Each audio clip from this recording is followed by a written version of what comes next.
네, 안녕하세요. 이번 동영상에서는 우리가 공부를 하던 25단원 내용을 이어서 공부하도록 하겠습니다. 그런데 25단원 내용이 조금 어려웠죠. 그래서 새로운 내용을 더 공부를 하기 전에 잠깐 우리가 배운 내용을 조금 복습을 하고 넘어가도록 하겠습니다.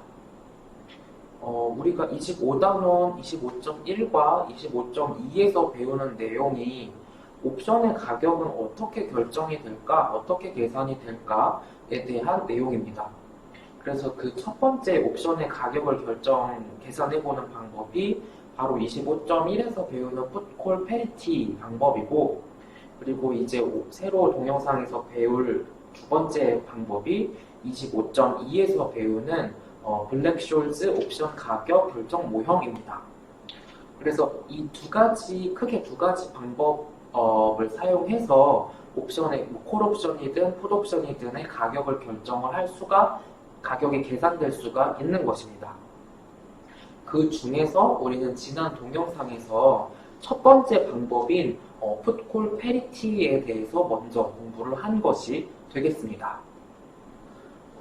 이 풋콜 페리티의 자세한 이게 어떻게 도출이 되었는지에 대한 증명은 이제 나중에 혹시 더 파생금융상품을 더 자세하게 공부를 하시면 배울 기회가 있으실 거고, 우리는 이 풋콜 페리티가 이렇게 나왔구나라는 것을 우리 교과서에서는 이렇게 소개를 해 주었습니다. 풋콜 페리티를 간략하게 써보면 S 플러스 P는 present value E 플러스 C와 같다였습니다. 그런데 이것을 조금 더 들어가면 왼편의 투자 전략과 결국 오른편의 투자 전략이 같다라는 것이었는데, 우리 교과서에서 이 왼편의 투자 전략을 프로텍티브 풋 전략이라고 말을 해 주었습니다. 그래서 주식을 한 개 사는 것과 그 주식에 대한 풋 옵션을 하나 롱하는 것, 요 투자 전략이 오른편으로 살펴보면 콜 옵션을 하나 롱하는 것과 그리고 무위험 자산에 투자를 하는 것, 그래서 이 오른편에 있는 대안전략이라는 투자 전략과 이 왼편의 투자 전략이 결국 같은 결과를 가져오더라라는 것입니다. 그래서 이 왼편과 오른편의 투자 전략이 같다. 그래서 이렇게 S 플러스 P는 present value E 플러스 C, 여기서 알파벳 E는 행사 가격이죠. 그래서 요런 풋콜 페리티라는 것을 도출할 수 있게 되었습니다.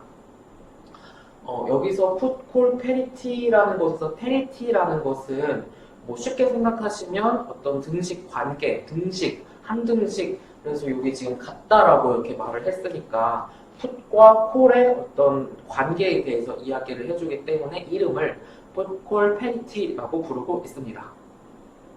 그리고 여기서 조심을 하실 부분은 이 풋과 콜옵션의 행사 가격을 서로 같은 E라고 가정을 했을 때 콜과 풋이라는 것입니다. 그래서 이러한 콜과 풋의 행사 가격이 서로 같은 경우에 S 플러스 P에 투자를 하는 것과 present value E 플러스 C에 투자를 하는 것이 같다는 것이 되겠습니다. 그리고 요거는 일반화된 식으로 표현을 한 거고, 우리가 이전 동영상 끝부분에서 만약에 복리하는 것을 정말 매 순간마다 복리를 한다면, 즉 연속 복리를 가정을 한다면 이 풋콜 페리티 식을 이렇게 바꿔 쓸 수 있음을 살펴보았습니다. 이 연속 복리라는 개념이 조금 익숙하지는 않죠. 왜 그러냐면 실생활에서는 이렇게 이산으로 복리가 되니까 뭐 1년에 한 번 아니면 뭐 분기에 한 번. 그런데 어떤 수학적인 측면에서 이 익스포넨셜을 이용을 하는 것의 뭐 미분이라던가 적분을 한다던가 하는 것이 훨씬 더 용이한 측면이 있기 때문에 이렇게 연속 복리를 교과서 같은 거를 살펴보시면 꼭 빠지지 않고 나와 있습니다. 그래서 결국 다시 한번 정리를 해보면 우리가 25단원에서 배우는 거는 딱 하나 나보다 옵션의 가격이 그래서 어떻게 계산이 되나, 어떻게 결정이 되냐는 것입니다. 그런데 첫 번째 방법이 바로 이 25.1에서 공부를 한 풋콜 페리티라는 것이 되겠고, 우리가 이번 동영상에서 옵션의 가격이 결정되는 두 번째 방법인 블랙숄즈 옵션 가격 결정 모형이라는 것을 더 공부를 하도록 하겠습니다.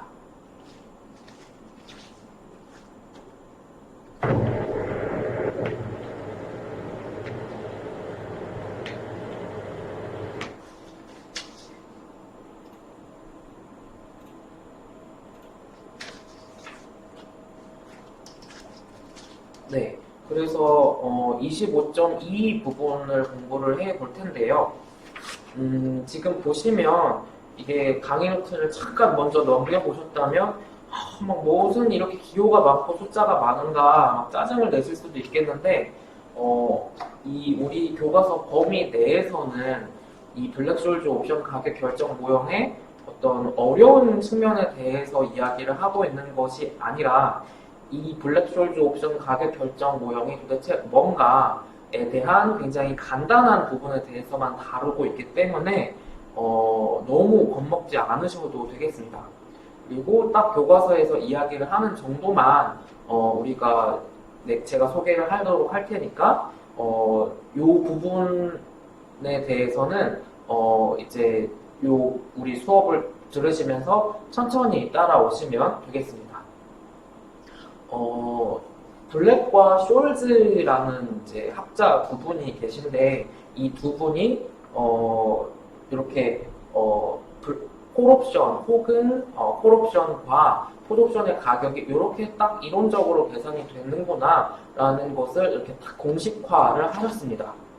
그래서 뭐 노벨 경제학상을 받기도 했고요. 그러니까 이 콜옵션의 블랙숄즈 옵션 가격 결정 모형은 재무관리 시간에 배운 CAPM 그리고 WAC과 Weighted Average Cost of Capital과 더불어서 재무관리 개혁재무 교과서 이 두꺼운 거를 통틀어서 중요한 뭐 탑3 개념 안에 들어간다라고 생각을 하시면 그렇게 중요한 개념이라고 생각을 하시면 되겠습니다. 그래서 여기 지금 보시면 앞에 C라고 되어 있는 게 콜옵션 가격이 되겠고요. 그리고 이게 만약에 주식을 언더라잉 에셋으로 하는 콜옵션이라고 한다면 S가 그 주식 가격이 되겠습니다. 그리고 알파벳 E는 그 콜옵션의 행사 가격이 되겠고요. 여기 exponential minus RT 부분은 우리가 앞에서 배운 것처럼 연속복리 세상에서 현재 가치를 계산을 할 때 이렇게 마이너스 RT, 그냥 RT 승이면 미래 가치 계산이 되는 거고 여기 지금 마이너스 RT가 되면 현재 가치로 끌고 오는 거죠. 그렇게 되는 거고 그 다음에 여기 ND1과 ND2는 바로 그 고등학교 때 수학 시간에 공부를 한 그 표준 정규 분포표에서 그 확률을 나타내는 것이 바로 ND1과 ND2가 되겠습니다. 그래서 그 이 ND1하고 ND2에 대해서 잠깐 또 먼저 말씀을 칠판을 통해서 드리도록 하겠습니다.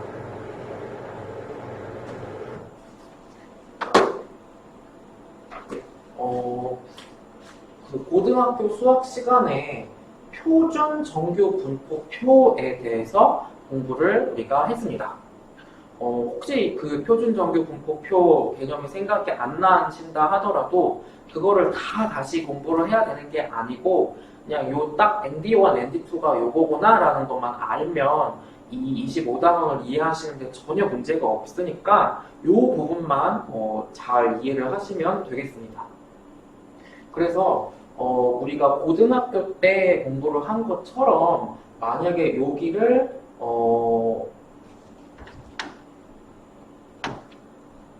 D1이라고 하자. 그러면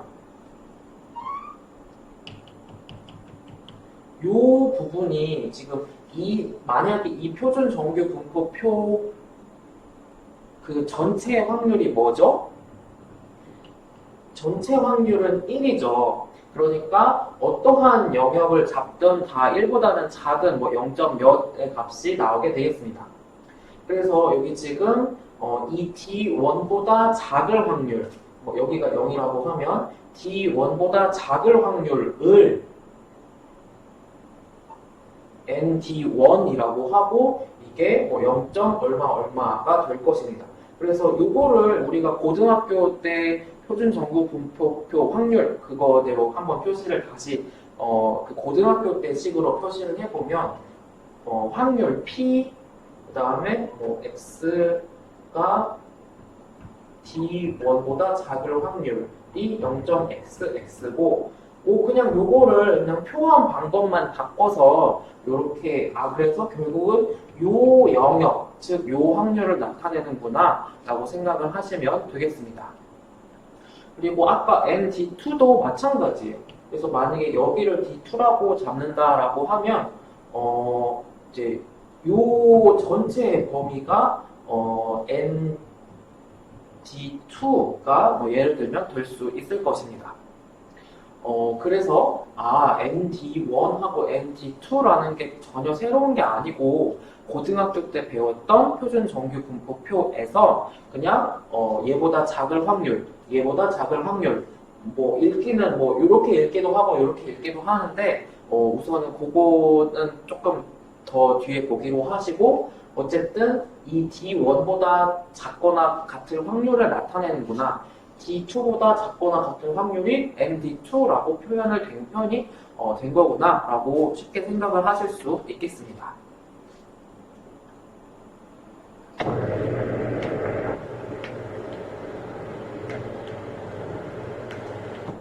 그러면 처음에는 이렇게 조금 무시무시하게 보였던 블랙쇼얼즈 옵션 가격 결정 모형도 조금 이해가 이제 되시지 않나요? 그래서 이거를 C는 어쩌고 저쩌고로 표시를 하면 그것이 바로 콜옵션의 가격 결정 공식이 되는 거고 P는으로 이렇게 독자적으로 표현이 되면 풋옵션의 가격 결정 공식이 되겠습니다. 그래서 이렇게 ND1하고 ND2는 작거나 같을 확률을 그냥 말을 이렇게 ND1이랑 ND2라고 하는구나 라는 것이고요. 이제 사실 이게 다예요. 25.2에서는 그냥 딱 이게 다인데 예제를 한번 같이 공부를 해보도록 할게요. 예를 들어서 지금 S가 100이고 행사가격 E가 90이다. 그리고 연속복리인 세상이라고 상황 가정을 하고 이자율은 4%라고 하자. 그리고 D1과 D2는 각각 0.6, 0.3이라고 하고 이 옵션의 만기는 9개월이 남았다라고 하자. 그러면 이 경우 콜옵션의 가격 결정 모형을 이용해서 콜옵션의 가격을 구해보자. 그러면 이 경우에는 지금 우선 ND1과 ND2를 먼저 찾아보도록 하겠습니다. 그래서 여기서 D1과 D2가 0.6과 각각 0.3이기 때문에 표준 정규 분포 3에서 0.6보다 작거나 같을 확률을 찾으면 이렇게 0.7257이라는 것을 알 수 있고 D2인 0.3보다 작거나 같을 확률을 찾으면 0.6179라고 확률표에서 찾을 수 있습니다. 그거를 교과서에서 지금 보시면 25.3 표를 통해서 알 수 있고 우리의 경우에는 각각 이게 지금 이렇게 돼 있어요. 마이너스 3부터 쭉 이렇게 커지는 이렇게 순서대로 나와 있고 아시는 것처럼 고등학교 때 공부를 하셨잖아요. 그래서 D가 0값이 어디 있나요? 0값이 잘렸구나. 그래서 D가 0보다 작거나 같은 확률이 표준 정규 분포표에서는 0.5죠. 알고 계시죠? 그래서 우리가 찾으려고 했던 D1이 0.6보다 작거나 같을 확률, D2가 0.3보다 작거나 같을 확률을 각각 계산을 할 수 있겠습니다. 그리고 이제 설명을 할까 말까 하다가 한번 그냥 말씀을 드릴게요. 이거는 부수적인 건데 만약에 표준 정규 분포표 상에서 여기가 만약에 0.6이라고 하자. 그러면 이게 0.6보다 클 확률은 1 빼기 요거랑 같죠. 그쵸? 그래서 요것을 구하는 거나 1 빼기 요거를 구하는 거나 사실은 표현만 다른 것이지 그러니까 결국 같은 것이다 라고 그러니까 여기를 구하는 거나 1 빼기 0.6보다 작거나 같은 확률을 하는 거나 같다라는 것입니다.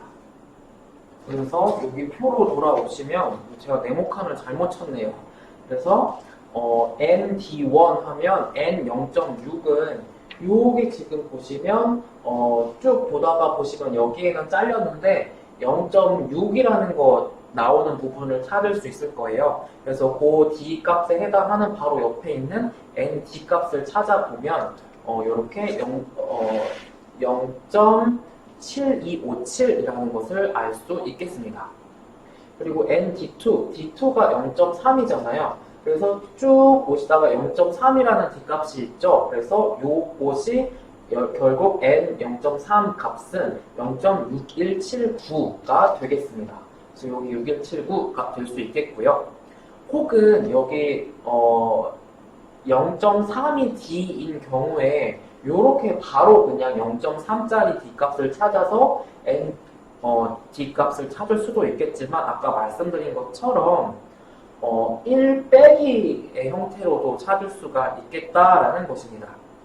그래서 여기 지금 D값이 0.6인 경우를 예를 들어서 말씀을 드리면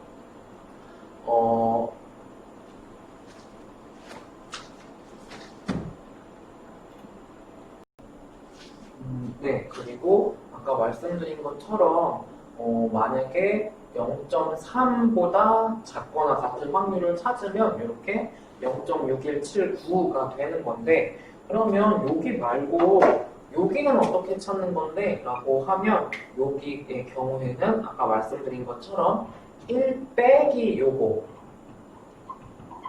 하면 3 얼마가 나오게 되죠. 그래서 여기 파란 부분에 해당하는 확률은 0.3 얼마구나 라는 것을 이렇게 1 빼기 형태로 계산할 수가 있다라는 것이 되겠습니다.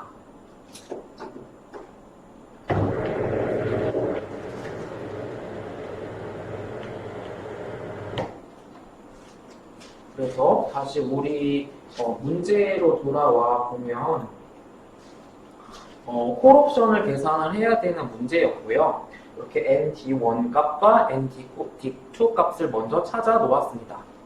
그런 다음에 아까 S가 100이었고 ND1 값 찾았죠? 그리고 행사값 90, 그 다음에 exponential 마이너스 0.04에 지금 이게 만기가 9개월이니까 12개월 중에 9개월, 즉 4분의 3이 되겠고 곱하기 ND2 값 0.6179를 계산기로 쭉 공학계산기로 해보면 이 콜옵션의 가격은 18.60이구나 라는 것을 알 수가 있겠습니다.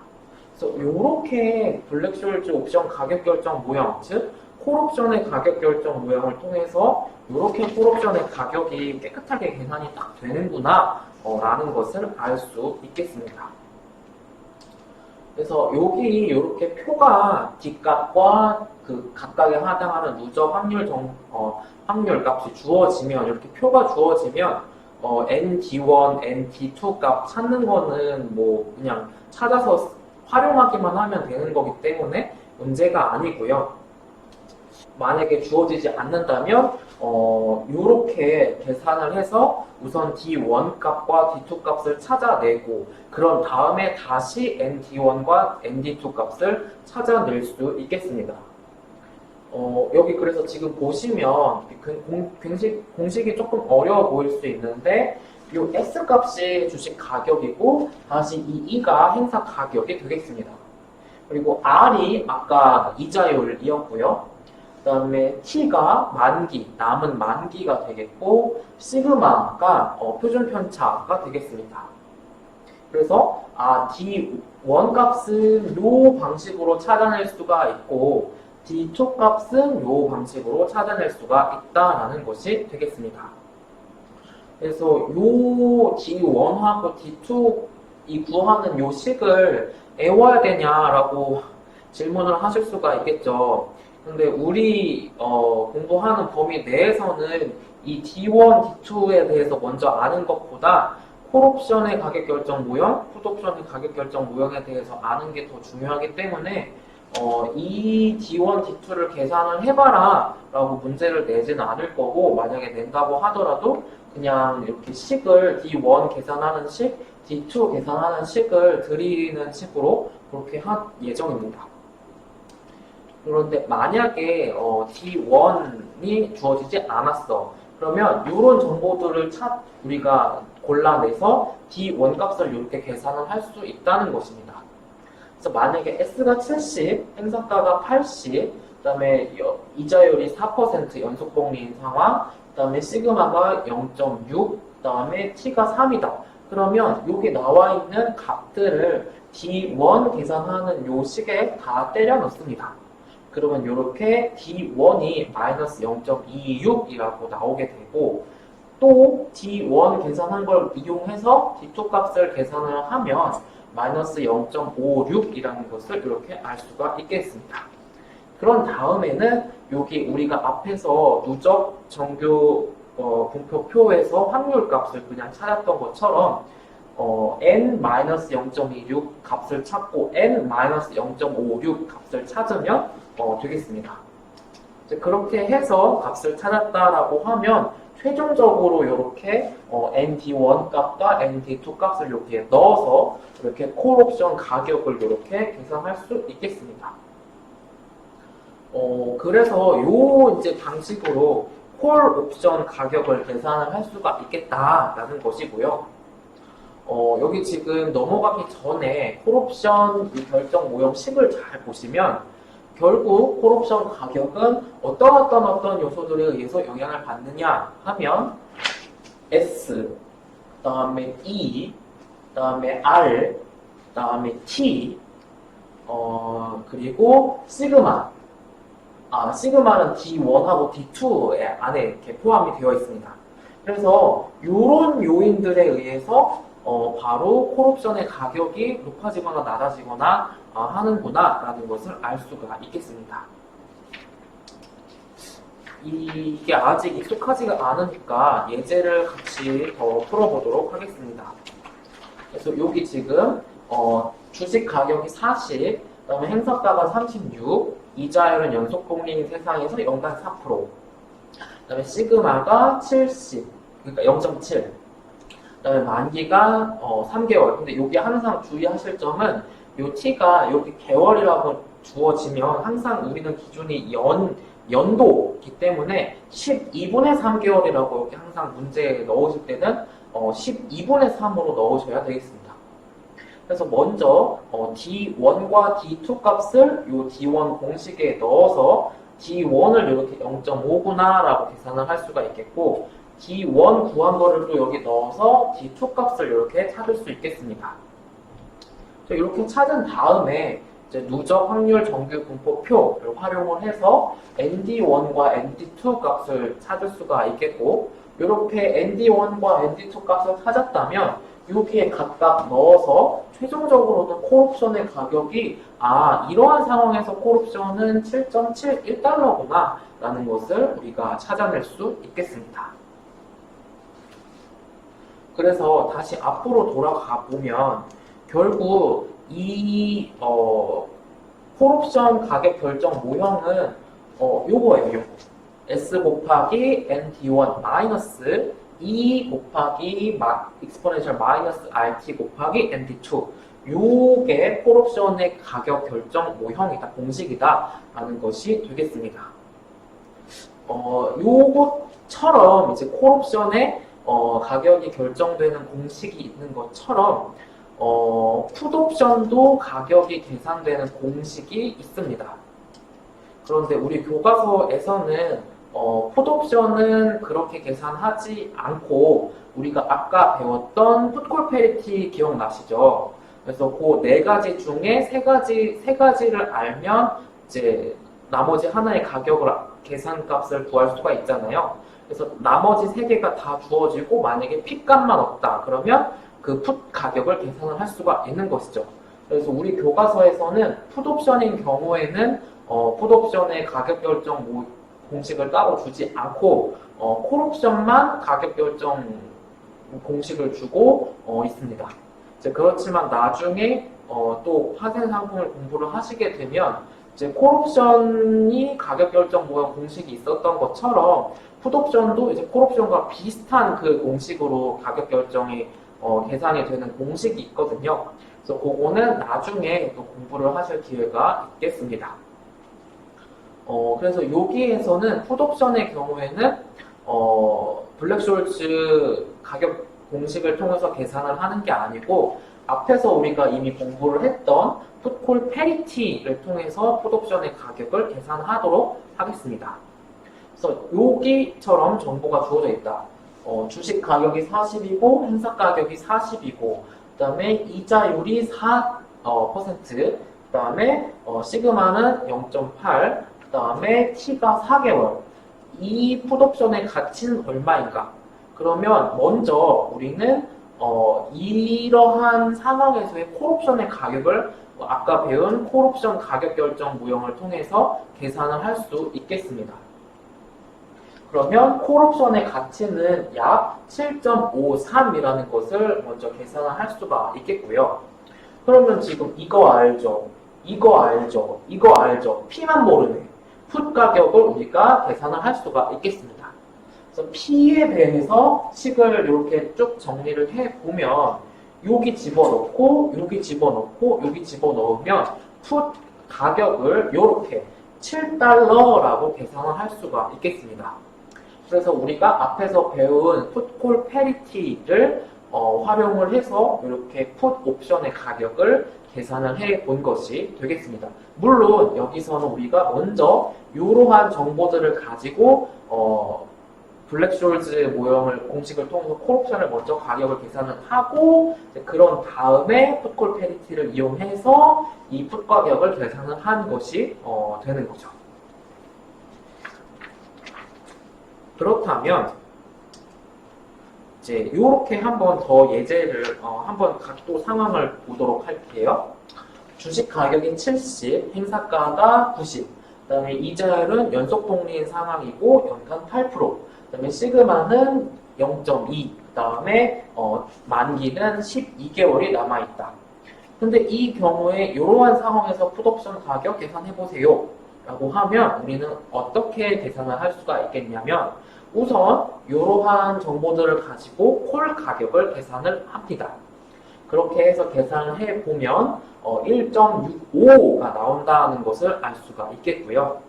그럼 다음에는 앞에서와 같이 풋콜 페리티 공식에서 이 부분, 이 부분, 이 부분을 이제 우리가 다 아는 거기 때문에 각각에 여기 넣고 행사가격 90, 그 다음에 exponential 마이너스 0.08의 t 1년 12개월분은 12개월이니까 플러스 우리가 콜 가격 구한 거 1.65 빼기 s 70 하면 이렇게 풋 가격이 이렇게 계산이 되게 되겠습니다.